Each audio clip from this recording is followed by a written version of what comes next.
युधिष्ठिर कहने लगे कि हे भगवान, भाद्रपद शुक्ल एकादशी का क्या नाम है, इसकी विधि तथा इसका महात्म्य कृपा करके कहिए।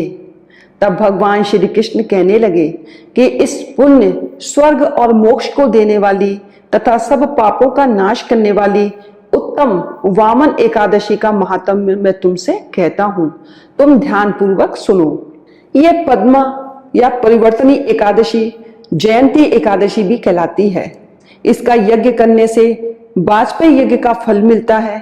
पापियों के पाप नाश करने के लिए इससे बढ़कर कोई उपाय नहीं है। जो मनुष्य एकादशी के दिन मेरी वामन रूप की पूजा करता है, उससे तीनों लोक पूज्य होते हैं। अतः मोक्ष की इच्छा करने वाले मनुष्य इस व्रत को अवश्य करें। जो कमल नयन भगवान का कमल से पूजन करते हैं, वे अवश्य भगवान के समीप जाते हैं। जिसने भाद्रपद शुक्ल एकादशी को व्रत और पूजन किया, उसने ब्रह्मा विष्णु सहित तीनों लोकों का पूजन किया। अतः हरिवासर अर्थात एकादशी का व्रत अवश्य करना चाहिए। इस दिन भगवान करवट लेते हैं, इसलिए इसको परिवर्तनी एकादशी भी कहते हैं। भगवान के वचन सुनकर युधिष्ठिर बोले कि भगवान, मुझे अति संदेह हो रहा है कि आप किस प्रकार सोते हैं और करवट लेते हैं, और किस तरह राजा बलि को बांधा और 52 रूप रखकर क्या क्या लीलाएं की। चातुर्मास के व्रत की क्या विधि है तथा आपके शयन करने पर मनुष्य का क्या कर्तव्य है, सो आप मुझसे विस्तार से बताइए। श्री कृष्ण कहने लगे, हे राजन, अब आप सब पापों को नष्ट करने वाली कथा का श्रवण करें।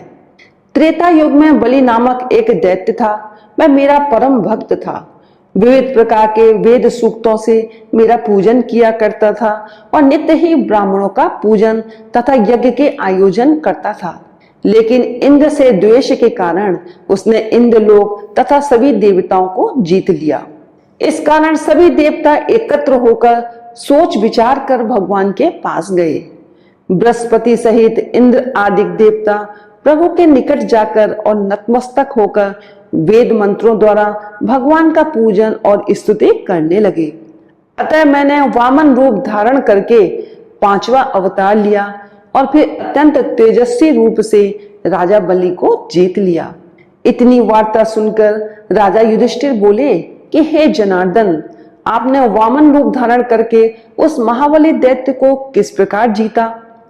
श्री कृष्ण कहने लगे, मैंने वामन रूपधारी ब्रह्मचारी बलि से 3 पग भूमि की याचना करते हुए कहा, ये मुझको 3 लोक के समान है और हे राजन, ये तुमको अवश्य ही देनी होगी। राजा बलि ने इसे तुच्छ याचना समझकर 3 पग भूमि का संकल्प मुझको दे दिया और मैंने अपने त्रिविक्रम रूप को बढ़ाकर भूलोक में पद, भुवलोक में जंगा, स्वर्ग लोक में कमर, महालोक में पेट, जनलोक में हृदय, यमलोक में कंठ की स्थापना कर सत्यलोक में मुख, उसके ऊपर मस्तक स्थापित किया। सूर्य चंद्रमा आदि सब ग्रह गण, योग नक्षत्र, इंद्रादिक देवता और शेष आदि सब नागगणों ने विविध प्रकार से वेद सूक्तों से प्रार्थना की। तब मैंने राजा बलि का हाथ पकड़कर कहा कि हे राजन, एक पद से पृथ्वी, दूसरे से स्वर्ग लोक पूर्ण हो गए, अब तीसरा पैर कहाँ रखूं। तब बलि ने अपना सिर झुका लिया और मैंने अपना पैर उसके मस्तक पर रख दिया, जिससे मेरा वह भक्त पाताल को चला गया। फिर उसकी विनती और नम्रता को देखकर मैंने कहा कि हे बलि, मैं सदैव तुम्हारे निकट ही रहूंगा। विरोचन पुत्र बलि से कहने पर भाद्रपद शुक्ल एकादशी के दिन बलि के आश्रम पर मेरी मूर्ति स्थापित हुई। इसी प्रकार दूसरी क्षीर सागर में शेषनाग के पृष्ठ पर हुई। हे राजन, इस एकादशी को भगवान शयन करते हुए करवट लेते हैं, इसलिए तीनों लोकों के स्वामी भगवान विष्णु का उस दिन पूजन करना चाहिए। इस दिन तांबा, चांदी, चावल और दही का दान करना उचित है। रात्रि को जागरण अवश्य करना चाहिए। जो विधि पूर्वक इस एकादशी का व्रत करते हैं, वे सब पापों से मुक्त होकर स्वर्ग में जाकर चंद्रमा के समान प्रकाशित होते हैं और यश पाते हैं। जो पापनाशक इस कथा को पढ़ते या सुनते हैं, उनको 1000 अश्वमेध यज्ञ का फल प्राप्त होता है।